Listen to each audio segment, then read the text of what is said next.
Why didn't he run? That was the first thought that struck her as the tourist's hand trembled against the camera hanging at his chest. He should have backed away. He should have known the step was a warning. But instead he lingered, eyes darting, confused, curious. She wanted to shout, to wave him back toward safety, but her throat locked tight. Every instinct screamed that sound was the enemy here. Sound drew eyes, sound carried across the valley. So she waited, still as the guard himself. Every second stretched into forever. The silence wasn't empty. It carried weight, memories, echoes, regrets. She thought back to her second deployment, when silence meant she couldn't answer her mother's calls. The old phone ringing in some faraway kitchen, unanswered. Her mother must have stared at it, wondering if the desert had swallowed her daughter whole, wondering if silence itself meant death. And in a way it did. Because silence is never nothing. It is always full. The guard shifted his weight again. Another slow, deliberate movement, not hostile, not welcoming, just purposeful. The tourist finally lowered his camera, lips parting as if to speak. But before a sound escaped, a voice cracked through the radio at her hip, static first, then a warning hiss. Movement North Ridge. Her pulse spiked, the world tilted. She angled her scope toward the jagged line of stone in the distance. At first just heat haze, wavering light, shimmering illusions, then, yes, shadows, figures, small, fast. Her stomach dropped. Not locals, not traders, not travelers. This was different. She whispered to herself, so low it was almost breath. Not now, please, not now. She thought of the briefing they'd been given 2 nights ago.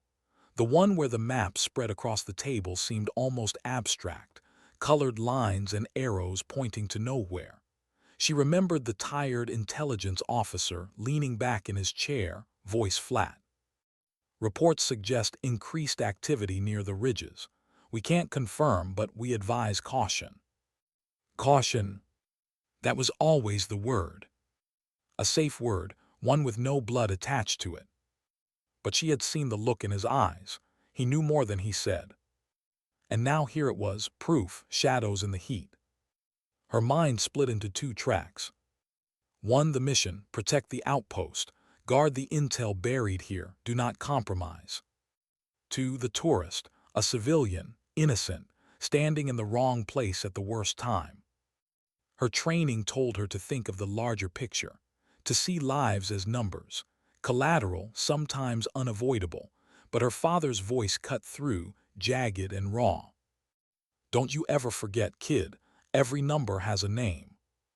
Her breath shook. She tightened her grip on the rifle. The guard still hadn't spoken. He didn't need to. His silence was command enough. Stay steady, hold, wait. But could she? The tourist finally sensed it, the change in air. The way the guard's stillness wasn't ceremony anymore, it was defense. He glanced around, confusion mixing with fear. Hey, he whispered, though no one had invited him into the silence. What's happening? She flinched. The sound was too sharp, too loose. It carried. Her jaw clenched. She wanted to beg him to shut up, but instead she looked through her scope again. The shadows were closer now, moving with intention, fanning out. Predators. Her heart slammed against her ribs. The world became sensation. Dust drying on her lips. Heat suffocating under her vest. The metallic tang of sweat sliding into her mouth. She remembered the first time she had felt this alive, or this close to death. A night operation years earlier. She had been the only one with eyes on the target. The order was clear, hold fire until confirmed. But then she saw a child run across the field, clutching something in his small hands. Was it a toy, a signal, a bomb? She never pulled the trigger. And she still woke up sweating, wondering what would have happened if she had. Now the same paralysis crept in. The same split second that stretched into eternity. The radio cracked again, louder this time. Units inbound, brace. Her throat burned. If she moved now, she exposed herself. If she stayed hidden, the tourist might not live to see another sunrise. A voice deep inside her whispered, "Choose." And in that moment, she hated the uniform, hated the silence, hated that war was never about right or wrong, only about which wrong you could live with. The tourist finally looked straight at her. Their eyes met through shadow. He saw her, not a soldier, not a uniform, a woman, alive, trembling, silent. And in his eyes, she saw the question he couldn't form into words. "Are you going to save me?" Her breath caught, because she didn't know the answer. She adjusted her position, slow, precise. The scope aligned with the ridge. Her finger hovered near the trigger, pulse pounding in her ears. The figures were clearer now, armed, intentional, hungry. She exhaled, in, out again. The world shrank to two choices: reveal herself or vanish into silence. And then gunfire. Not hers, theirs. Sharp cracks echoing across stone and sand. The tourist screamed, dropping to the dirt. The guard didn't move, didn't flinch, didn't break his silence. But she did.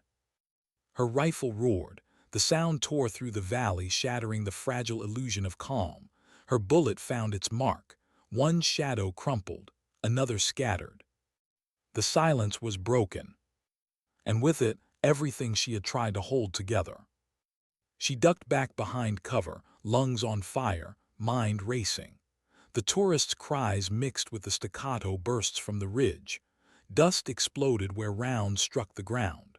The guard finally moved, stepping forward like a wall come to life, his body shielding more than his silence ever had. She thought of her father again, his final night, the way his hand had felt heavy in hers, the way he whispered, "Make me proud, kid." Was this pride? Or betrayal? She didn't know anymore. The firefight stretched on. Seconds became minutes, though time itself seemed to warp. Her hands were steady, but her soul shook with every pull of the trigger. She hated the necessity. She hated the silence that had forced her into noise. She hated that this tourist would never look at her and see the quiet girl she once was. Only the soldier, only the weapon. And yet, part of her felt alive again. Every choice, every bullet, every scream reminded her she was still breathing, still here. When the last shadow fell, silence returned, but it wasn't the same. It was heavier now, stained. The tourist lifted his head, dirt streaking his face. His voice cracked. Why didn't anyone warn me?" She had no answer. Because the truth wasn't something a tourist could carry home in a story.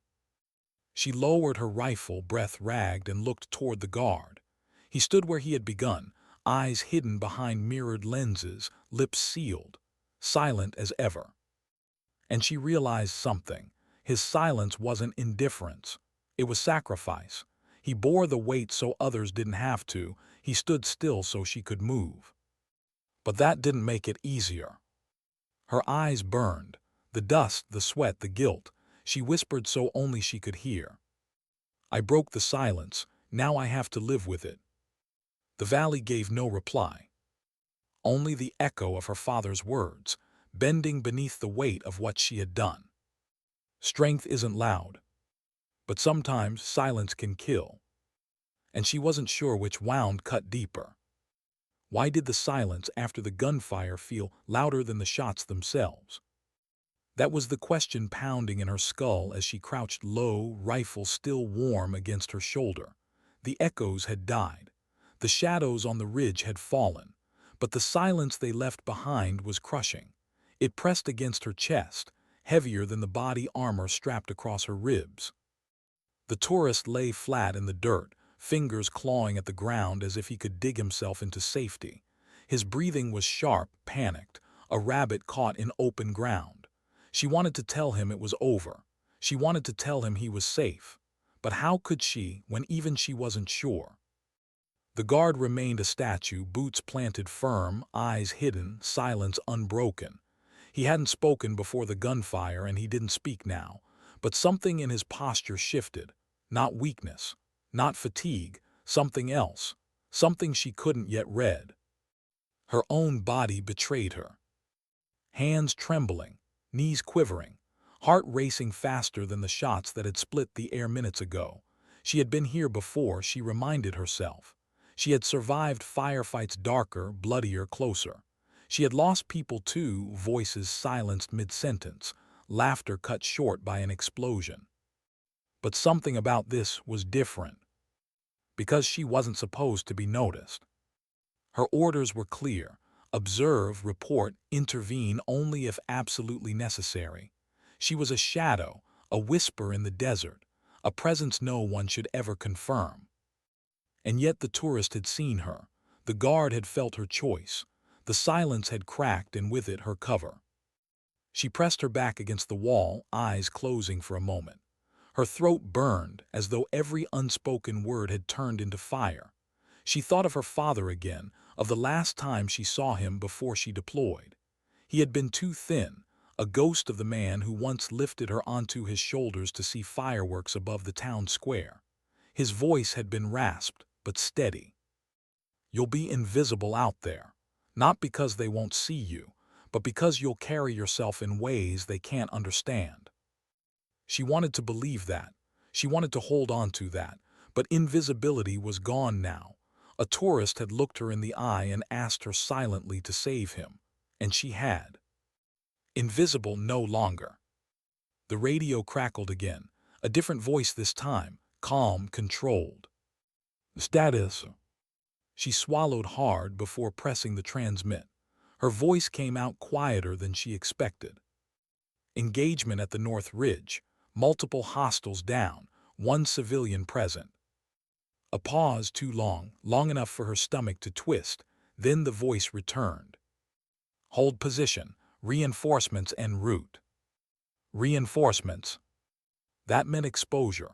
That meant explaining why a civilian was here. That meant questions she wasn't ready to answer. She glanced at the tourist, who now sat up slowly, hands shaking. His face was pale, streaked with sweat and dust. His lips moved as if forming words, but no sound came. He was learning the same truth she had always carried. Silence sometimes screams louder than anything else. She remembered her first civilian encounter in combat. A family in a clay house caught between lines. The child with wide eyes clutching a blanket. The mother whispering prayers into the dirt. She had been ordered to move past them. Non-combatants, not priority. But every night since, she had dreamed of that mother's lips moving, silent, helpless, unheard. Now, staring at this tourist, she felt the same ache. Not priority. Collateral. But wasn't every life a priority when it stared you in the face? The guard finally shifted again. His hand brushed against the rifle slung at his side. Not a threat, not a promise, just acknowledgement. A silent nod that they both knew the silence was broken now and there was no going back. The tourist coughed, his voice finally scraping out. Who are you? Her breath caught. 3 words, that was all, but they carried weight. They were a reminder that she wasn't invisible anymore. She could have lied, she could have said nothing, but the truth slipped out, hushed and sharp. No one. The tourist blinked, as if trying to reconcile the fact that no one had just saved his life. His mouth opened again, but she raised a finger to her lips, not to silence him, to remind herself. Silence is survival. Time dragged. The sun burned hotter, shadows stretching longer. Every gust of wind seemed to carry another threat, another whisper of danger. Her muscles stayed tense, eyes scanning the ridges, ears straining for footsteps in the dust. And in the waiting, her mind betrayed her again. Faces, names, the ones she had left behind. Private Ellis, 22, always humming songs under his breath, gone. Sergeant Morne, father of 3, who carried pictures folded into his helmet liner, gone. Lieutenant Harris, the one who listened when no one else did, gone. Each name a silence now, each memory a wound that never closed. She clenched her jaw. She couldn't let the tourist become another. A shadow passed overhead, the faint outline of a drone, circling. The hum was low, mechanical, almost like a lullaby if she let her mind slip. She knew reinforcements weren't far now. The tourist finally spoke again, voice cracking with fear and awe. "I didn't think this place was dangerous. I just wanted a picture." Her throat tightened. She wanted to laugh, to cry, to scream. A picture. That was all. A snapshot for a scrapbook, a memory for a life far removed from the dust and blood of this desert. And that picture had almost cost him everything. She whispered, almost to herself, "You don't belong here." His reply was immediate, desperate. "Neither do you." The words cut deeper than she expected. She flinched as if struck, because he was right. She didn't belong here. She belonged at her father's side. She belonged in the life she had abandoned to wear this uniform, but belonging wasn't a choice anymore. It was a sacrifice she had already made. The silence stretched again. Not peace, not calm, just the fragile space between storms.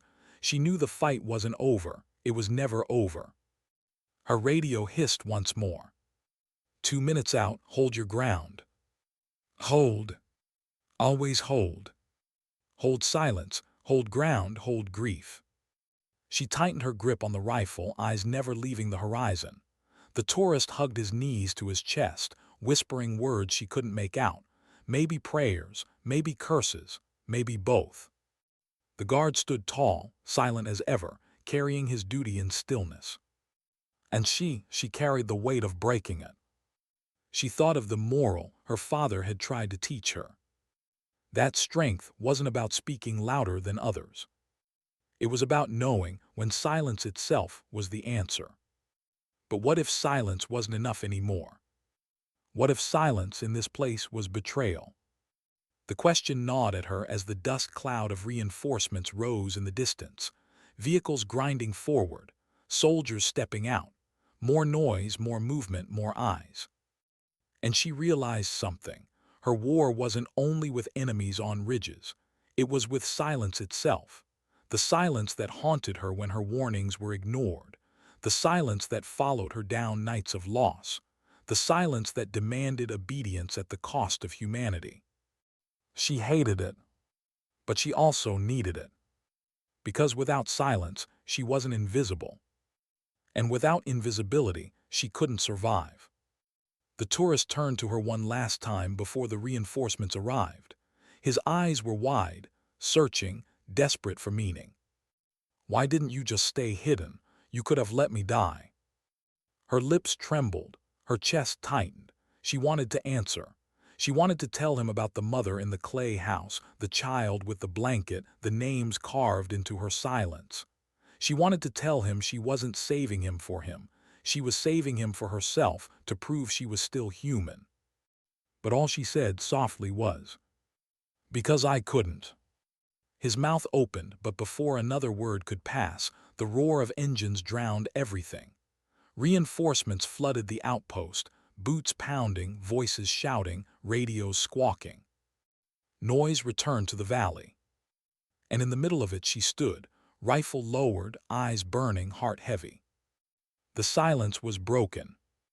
But it wasn't gone. It lived inside her still. And she knew, no matter how much noise came now, the silence would follow her. Into the night, into the next mission, into every choice she would make from here on. Why did the noise of engines feel less alive than the silence that came before? That thought struck her as the armored vehicles growled toward the outpost. Soldiers jumped down, boots pounding, rifles at the ready. Orders barked. Radios flared. Dust rolled up in choking clouds. Yet in all that chaos she felt emptier. As if the roar of reinforcements couldn't erase the quiet hollow left inside her chest. The tourist was pulled to his feet, hands still trembling, his shirt streaked with dust and sweat. A medic glanced at him quickly, shining a small light into his pupils, asking questions he could barely answer. The tourist kept looking back at her, though, as if she carried an answer bigger than medicine. She didn't. She lowered her rifle, but her hands refused to unclench. Knuckles white, nails digging into her gloves. She couldn't let go, not yet, because letting go meant acknowledging what she had just done, what line she had crossed. The unit commander approached, broad-shouldered, voice sharp. He scanned the ridge with practiced eyes, then looked down at her. "You broke silence," he said, "not a question, not an accusation, a fact." Her throat tightened. She could have defended herself. She could have pointed to the tourists, to the bodies on the ridge, to the reality that silence would have killed them all. But her lips wouldn't move. "Yes, sir," she finally whispered. He held her gaze for a long moment. No anger, no praise, just calculation, as if measuring the cost of her decision. Then he nodded once, curt, and moved past her to the guard. The guard gave no reaction, no salute, no acknowledgement, just silence. The medic tried to guide the tourist toward the vehicle, but the man resisted. His eyes darted back to her, desperate, almost pleading. "Who is she?" he asked the medic. The soldier shrugged. "Not your concern." But the tourist shook his head. "She saved me. I need to know who she is." The words tore into her, because she couldn't give him a name. Her mission, her cover, her life, all built on being no one. A ghost in a uniform, a silence between battles. She turned away, jaw tight, and whispered to herself, "You don't need to know. No one does." The engines thundered louder as the vehicles repositioned. Dust stung her eyes. She blinked, but behind the grit she saw flashes, memories she wished would stay buried. Her first mission. The moment she realized silence wasn't just policy, it was survival. They had been pinned down outside a small village. Gunfire everywhere, night alive with muzzle flashes. She had wanted to scream, to call out for help, but the older soldier beside her pressed a hand over her mouth. His eyes were wide, terrified, but his voice was a whisper. "Stay quiet or we're done." She did. And she lived. But she carried the taste of that silence in her throat for years after. Now, once again, she had broken it.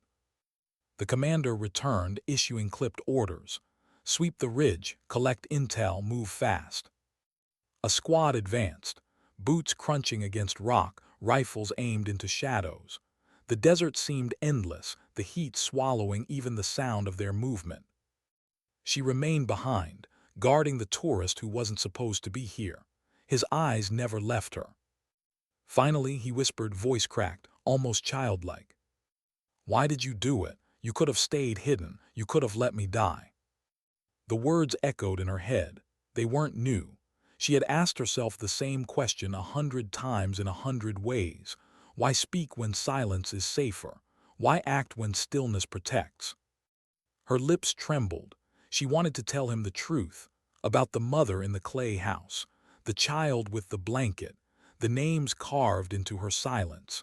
She wanted to confess that saving him wasn't about him at all. It was about her trying to prove she hadn't lost herself to the desert. But all she said was, "Because I couldn't." The tourist looked at her like she had given him a riddle instead of an answer. Maybe she had. Maybe even she didn't fully understand why she pulled the trigger. The guard shifted behind them, silent, steady. She wondered if he judged her, if his silence was disapproval or respect, if he saw her as reckless or human. The commander's voice barked again, pulling her back. "Pack it up, we're leaving now." The soldiers moved with practiced speed, gear loaded, wounded treated, vehicles rumbling back into formation. She climbed into the rear of one transport, the tourist beside her, the guard across from them. The air inside smelled of oil, sweat, and dust. The noise of the engine filled the space. But between them, silence still lived. The tourist leaned closer, voice low, so only she could hear. "They don't talk to me. They don't explain anything, but you, I saw you, you're different." Her chest tightened. She wanted to tell him he was wrong, that she wasn't different, that she was exactly like them, a tool shaped by silence, hardened by loss. But a small part of her wanted to believe him, that maybe she was still something more. She turned her head away, watching the desert roll by through a sliver in the armor plate. The sun hung low, bleeding orange into the sky. Heat shimmered over endless sand. It looked peaceful from this angle, almost beautiful. But she knew better. Beauty here was just a mask for cruelty. The tourist tried again. "Do you have a family, someone waiting for you?" Her throat closed. She thought of her mother, still waiting for calls that never came. She thought of her father, buried under earth far from this desert. She thought of the home she had left behind, now nothing more than a memory blurred by distance. She didn't answer. She couldn't. The tourist sighed, leaning back defeated. His silence now mirrored hers. And in that quiet, her heart whispered truths she could never say aloud. "I am tired. I am broken. I don't know who I am anymore." The vehicle jolted over rough ground. Soldiers muttered to each other, trading short words, small jokes, human sounds fragile against the weight of war.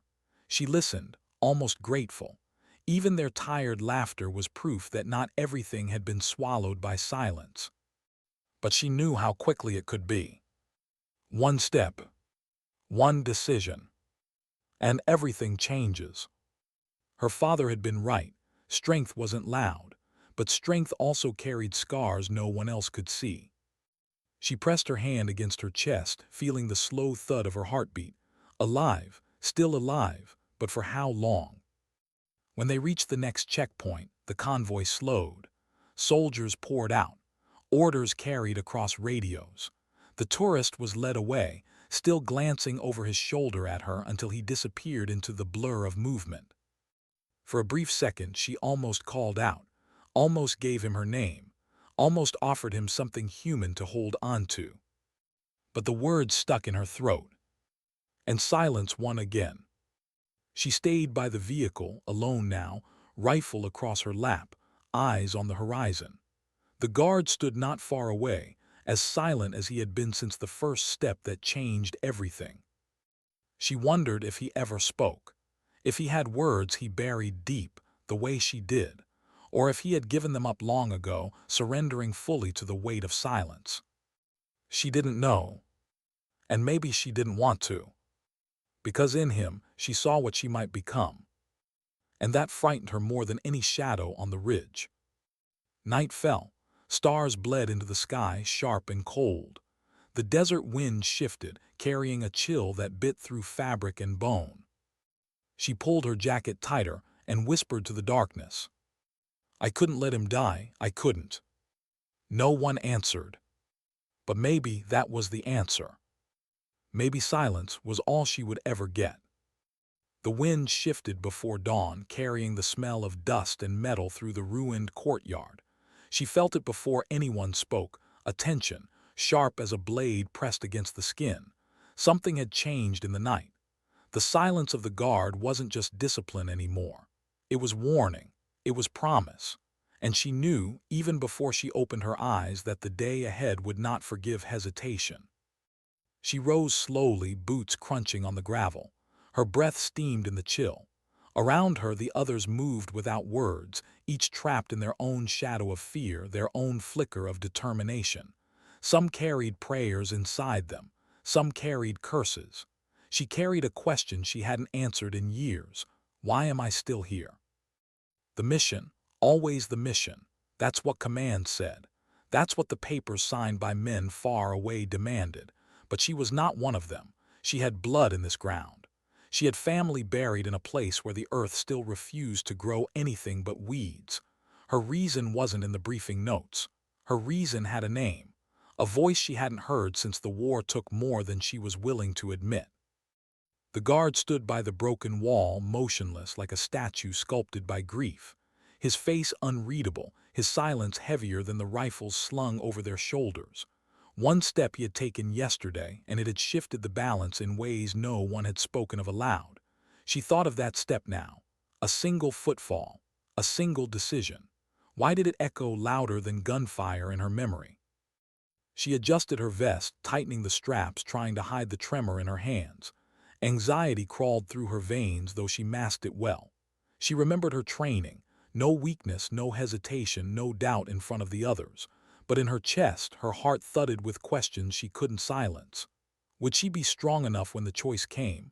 Would silence break her or save her? The plan was simple. At least that's how they sold it. Move through the abandoned quarter, sweep the streets, secure the checkpoint, hold until extraction. But nothing in war stayed simple for long. Maps lied, radios cut out, trust fractured. And sometimes the enemy wasn't out there, it was inside, clawing at their resolve, whispering through their fatigue. She glanced at Tors, the young medic with a tired smile that never reached his eyes. He carried bandages and morphine, but he also carried guilt. Last night he told her quietly, almost ashamed, that he still dreamed of a boy he couldn't save. He hadn't spoken the boy's name, but the weight of it was etched into the lines around his mouth. She wanted to tell him it wasn't his fault. She wanted to believe the same for herself. But the words didn't come. The sun edged over the horizon, bleeding pale light onto shattered rooftops. The silence deepened. It wasn't peace. It was a pause before something inevitable. She shouldered her rifle and followed the others into the streets, their boots whispering against stone and sand. The buildings loomed like hollow eyes watching them pass.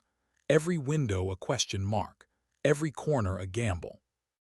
Inside, she kept replaying the last time she had seen her brother. He was younger, reckless, always laughing at rules. He told her once, "Silence can be louder than shouting if you know when to use it." She hadn't understood then, but now she wondered if he'd been right all along. They advanced slowly, the guard still silent at the front, his presence a shield, a riddle no one dared to solve. She felt both safer and more afraid because of him. Safe because he seemed unshakable. Afraid because statues could crack without warning. A sudden sound, metal scraping against stone, snapped every head to the left. A breath held, a finger tightening on the trigger. A shadow shifted, but nothing came, just wind, just nerves. The silence afterward felt even sharper, like it was cutting into their skin. She whispered to herself, almost inaudible, "Don't break." The others didn't hear, but maybe the guard did. He didn't look back, didn't speak, but his head tilted slightly, as if acknowledging her silent prayer. They pressed on, each step heavy with questions unasked, choices unseen, futures unwritten. And in her chest, the war inside her grew louder than the war outside. Because what shocked her most wasn't the enemy waiting in the ruins. It wasn't even the silence that clung to the guard like armor. It was the growing certainty that when the time came, the step that mattered, the one that would change everything, might have to be hers. Why did the silence feel heavier today? That was the question gnawing at her as she crouched behind the half-collapsed wall, her fingers digging into the dirt for steadiness. The morning had been tense, yes, but now the air itself seemed to throb with unease. Even the wind had quieted, as though the ruins were holding their breath. She looked up, scanning broken rooftops, shattered windows, every shadow that could hide an answer. Nothing moved, and yet something was here, watching. Her chest tightened. Fear, yes, but not just fear, anticipation. The guard hadn't spoken since dawn. He hadn't needed to. His silence filled the spaces between their doubts, pushing them forward when words would have only tangled them in hesitation. But now she wondered if even he was questioning the ground they walked. She wanted him to say something, anything, to confirm what her instincts screamed. Yet he stood like iron, unreadable, unshaken. She envied him and resented him. Because she wasn't made of stone. She was flesh and memory and scars that still bled in her sleep. The squad fanned out across the street. Tors, ever vigilant, kept closer to her side than usual. His hand brushed the pouch at his hip, where the last of the morphine waited for whoever wouldn't make it through. He caught her glance, forced a small grin, but it didn't reach his eyes. It never did. She thought of the boy he couldn't save, the boy who haunted him. She almost whispered, "It wasn't your fault," but bit the words back. Who was she to speak of absolution when she carried her own ghosts? The street narrowed ahead, funneling them between two burned-out buildings. Perfect choke point, perfect trap. Her pulse hammered in her ears. And then it came. Not gunfire, not shouts. A sound softer than both. a single pebble tumbling down concrete. Her body froze, every nerve screamed. The guard lifted one hand, stilled the squad instantly. Silence thickened, swallowing even the wind. She swallowed hard, her throat dry. Somewhere in the shadows ahead, someone was waiting. She couldn't see them, couldn't aim at them. But she felt them, felt the weight of eyes on her skin. Her heart stuttered. And then, just as sudden, the sound of movement ceased. Whoever or whatever was there had chosen patience. She thought of her brother then, his laugh careless and free, his voice saying, "Silence can be louder than shouting if you know when to use it." She wished he were here now to tell her whether to wait or to act. She wished she could ask him if silence would save them or kill them.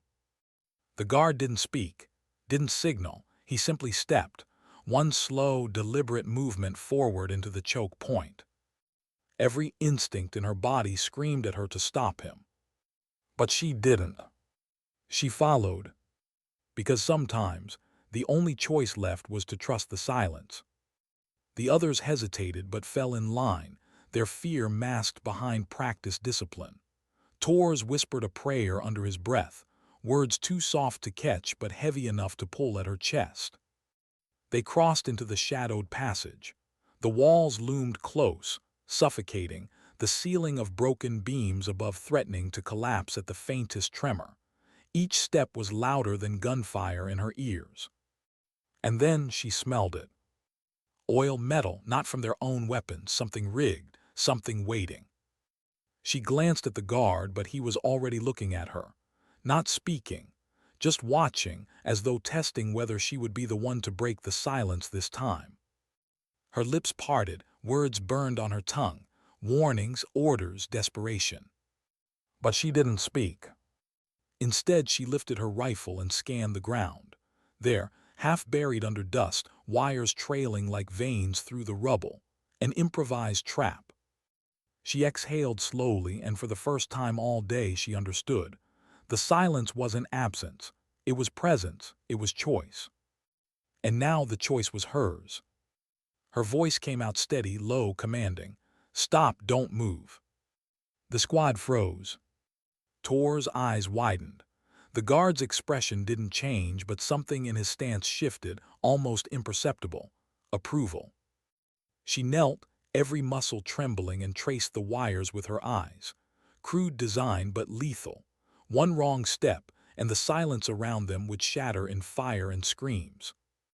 Her hands worked carefully, sweat stinging her eyes. She wasn't trained for this, not like the engineers back at base, but she'd learned enough in nights of desperation, enough to gamble. And finally, click. She severed the line. The silence held. For a moment no one breathed, and then slowly the squad exhaled as one. Relief, fragile and fleeting, but real. She rose to her feet, dirt clinging to her palms, heart still pounding like a drum. And for the first time since this mission began, she wasn't just following the guard's silence. She was part of it. She was beginning to understand it. But as they moved forward, deeper into the ruins, she couldn't shake the feeling that this was only the first test. The real step, the one that would change everything, was still waiting. Why did her hands still tremble even after the wire was cut?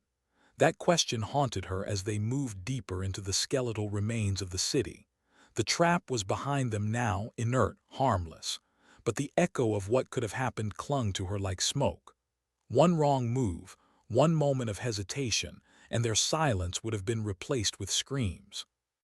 The guard walked ahead again, each step deliberate, as though he carried not only his own weight but the weight of every choice unspoken. She followed, her boots crunching against gravel, her breath steadying though the air tasted of ash. She wanted to tell herself she was fine, that she had passed some test, that the silence had taught her something. But the truth was sharper, crueler. The silence was not a teacher. It was a mirror. And in it, she saw the fractured lines inside herself more clearly than ever. The streets narrowed, weaving them into a labyrinth of broken walls and hollow buildings. The sky above was pale, the kind of light that never warmed, only revealed. Their shadows stretched long across the cracked concrete. She caught Tor's glancing at her, his mouth opening slightly, then closing again. Whatever words he wanted to offer, thanks maybe or comfort, he swallowed them. She understood. Out here, words were fragile. They broke too easily. They came to a square. Once it must have been a place of life. Market stalls, children playing, laughter spilling into the air. Now it was only stone and silence. A rusted swing set creaked in the wind. The sound was so small, so human, it cut through her like a knife. She remembered her brother again, his hands pushing her higher on a swing, his voice daring her to fly. The memory was bright, but it hurt because she knew what she had lost. She clenched her jaw, forced the memory down. Focus, always focus. The guard raised his fist. The squad halted. She saw it too, movement at the far end of the square. Just a flicker, a figure shifting in the ruins. Her rifle rose before she even thought, finger tight on the trigger, breath locked in her chest. But then she saw it clearly. Not a fighter, not a soldier, a child. Thin, barefoot, clutching a ragged piece of cloth like it was armor. The child froze when they were spotted. Wide eyes, fear layered over hunger.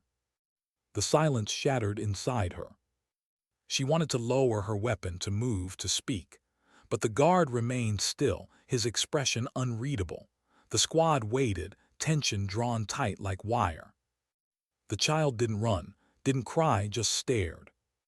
And she remembered with brutal clarity why she had come here in the first place. It wasn't for orders. It wasn't for glory. It was because once, in another ruined square, another child had not been saved. Her chest ached, her mind screamed. Finally she whispered, more to herself than anyone else, "Don't let this be another ghost." Tor stepped forward first, slow, careful, his empty hands raised. The guard didn't stop him. The silence stretched thick and heavy as the medic crouched near the child and offered a canteen. The boy or girl, she couldn't tell, hesitated, then snatched the water, drinking greedily. She felt her shoulders sag, relief, sharp and fleeting. But she also felt the shadow of something darker, the knowledge that in places like this, children were bait as often as victims. She scanned the rooftops. The silence was wrong again, too controlled, too deliberate. And then she saw it, a glint, sunlight against glass. Her heart seized. Sniper! Her body moved before her mind caught up. She lunged, shoving Tor's and the child flat to the ground. The crack of the rifle split the air a heartbeat later. The round tore stone where his head had been. Dust exploded. The silence was gone now, ripped open by gunfire. The squad scrambled for cover, shouting, their breaths ragged. She pressed her body low, her heart slamming against her ribs. She dared a glance, scanning the rooftops, searching for the ghost in the glass. The guard finally moved, not with panic, not with fear, with purpose. He pointed sharp, precise. There, the corner window, second floor. Her rifle found the spot. Her breath steadied. Silence filled her again, not the silence of fear, but the silence before a choice. Her finger tightened, and she remembered her brother's words. Sometimes dignity doesn't speak. It simply acts. She exhaled, pulled the trigger. The rooftop erupted with shattered glass and falling stone. For a moment, nothing moved. Then silence returned. But it was different now, heavier, because silence after a shot was never the same as silence before one. And deep inside, she knew this was only the beginning of what the silence demanded from her. What was more dangerous, the silence that followed a shot or the silence that came before the next one? That question clung to her ribs as they crouched in the dust, hearts pounding, the echo of gunfire still vibrating through the ruined square. The child lay pressed against Tor's, shaking, clutching the ragged cloth like it could shield them from bullets. The squad's eyes darted to her, to the guard, to the empty rooftop where glass still glittered. No more shots, no movement, just silence again. But this silence was different, thicker. It carried weight, the kind of weight that smothers rather than protects. She swallowed hard, her throat dry. Her fingers still rested against the trigger, though her target was gone. She had fired. She had ended a life. Or maybe not, maybe the sniper had slipped away before the bullet found its mark. She didn't know. The not knowing carved into her chest sharper than certainty ever could. The guard's gaze met hers. He didn't nod, didn't shake his head. He simply looked. And in his silence she heard the unspoken truth. What mattered wasn't the shot itself, but what she carried after. Her shoulders tensed. The others were waiting. Tors still shielded the child, his face pale, sweat streaking the dirt on his skin. "We can't just leave him," he said, voice trembling, desperate. She looked at the boy again. Thin arms, hollow cheeks, eyes too old for his years. She thought of another child, another square, years ago.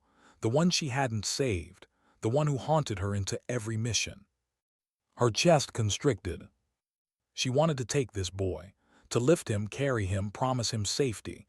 But she knew the truth. Out here, promises broke faster than glass.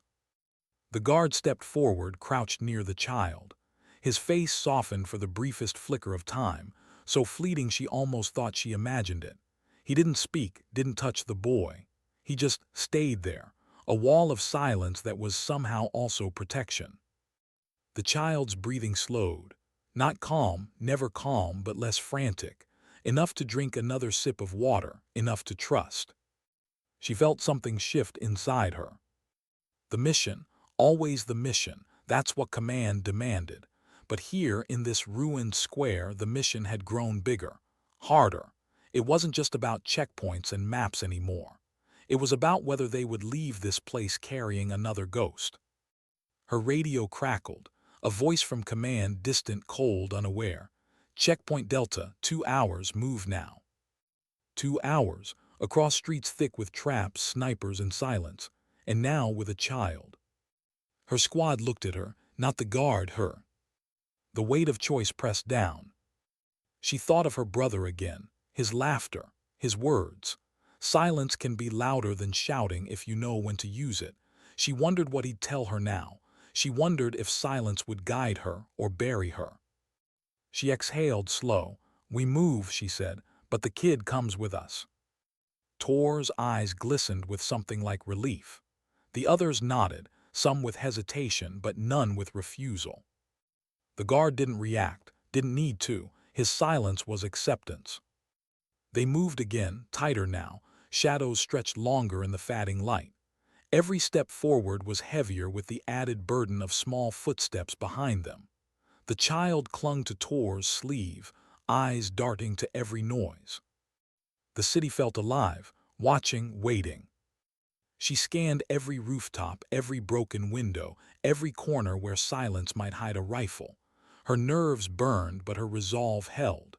Because now, the silence wasn't just hers to carry. It belonged to the child too. The weight of that truth would not let her falter. Not yet. Not until she answered the question that had haunted her from the beginning. What shocked her more, the guard's silence, or the one step that changed everything? Because she was starting to believe the step hadn't been his at all. It was hers. And the next one was coming. Why did the final stretch feel longer than the entire mission? That thought anchored itself in her mind as they pressed toward the checkpoint, the boy's fragile steps echoing between the broken walls. The city no longer looked like ruins. It looked like a test. Every shadow stretched too far, every silence lasted too long, and every corner promised something she might not survive. Her breath came in steady pulls, but her chest was tight. She'd carried weight before, packs, weapons, orders, but nothing weighed heavier than the child's hand clinging to Tor's sleeve. That small grip wasn't just trust. It was a demand. "Don't fail me." The guard walked at point, his silence unchanged. But she understood it differently now. It wasn't indifference. It was discipline, a shield, silence that said, "I will carry what you cannot." And yet she knew, even shields break. The squad neared the final street before Delta checkpoint. Wide, exposed, open to rooftops on either side. A killing ground. She froze at the edge, scanning the high windows. Her skin prickled. Nothing moved, no sound. Too quiet. She remembered the trap she had disarmed, the sniper's glass glint, the moments of stillness before violence cracked open. She knew this silence, knew it was not peace but coiled threat. Her heart pounded. She turned to the others. Their eyes waited on hers again, not command's voice, not the guard's silence, hers. Every instinct told her to wait, to find another way, but time pressed, 2 hours, maybe less, and she knew delay was its own kind of death. The boy's wide eyes met hers, full of fear. Something in her chest broke open. She whispered, "We don't run across, we move in silence." The squad nodded, adjusting their breaths shallow, their boots soft against the dirt. Step by step, they entered the open street. 1 step, 2, 3. Then the shot came. The world exploded in sound. A round cracked against the wall near her head. Dust burst into her lungs. The boy screamed, clinging tighter to Tor's. Shouts filled the air as rifles lifted, searching the windows. Another shot, then another, snipers more than one. Her mind screamed, "Cover, get cover," but there was none. Just open street, thin shadows, death waiting above. The guard moved first. He stepped into the center of the street, standing tall, deliberate, not firing, not shouting, just standing, a target. Bullets tore the air around him, stones shattering at his feet, sparks leaping from walls. But he didn't flinch. His silence was louder than the gunfire. And in that moment she understood. His silence wasn't emptiness. It was sacrifice. It was saying, if someone must draw the fire, let it be me. Her chest burned. Her body screamed to move, but her heart told her something else. She stepped forward. Not beside him, ahead of him. Her boots struck the street with a sound that cut through the chaos. Her rifle lifted, her eyes finding the flash in the window.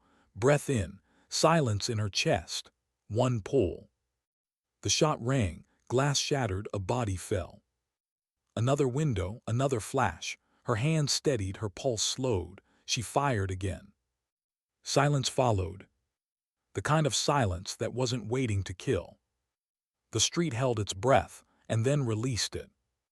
The squad surged forward, pulling the boy into their midst, their boots pounding toward the checkpoint. Torres shouted something, thanks maybe or disbelief, but she barely heard. Her ears rang, her chest heaved. At the far end, the checkpoint loomed. Safety, or something close enough to it. They crossed the threshold. The boy stumbled into the arms of soldiers waiting there. Torres collapsed against a wall, his laugh breaking into a sob. The squad exhaled as one, shoulders slumping, eyes wet. She turned. The guard stood just behind her, silent as ever. Their eyes met. No words, no salute, no nod. Just silence. And in it, she finally understood the answer to the question that had haunted her from the beginning. What shocked her most wasn't his silence. It was her step. The step she took when silence demanded courage. The step that changed everything. The city behind them still smoldered. The war was not over, but something inside her had shifted. She had carried the weight. She had made the choice. And as the silence stretched one last time, heavy but no longer suffocating, she thought of her brother, of his voice. Sometimes dignity doesn't speak, it simply acts. She closed her eyes, let the silence rest inside her. And for the first time, it felt like peace.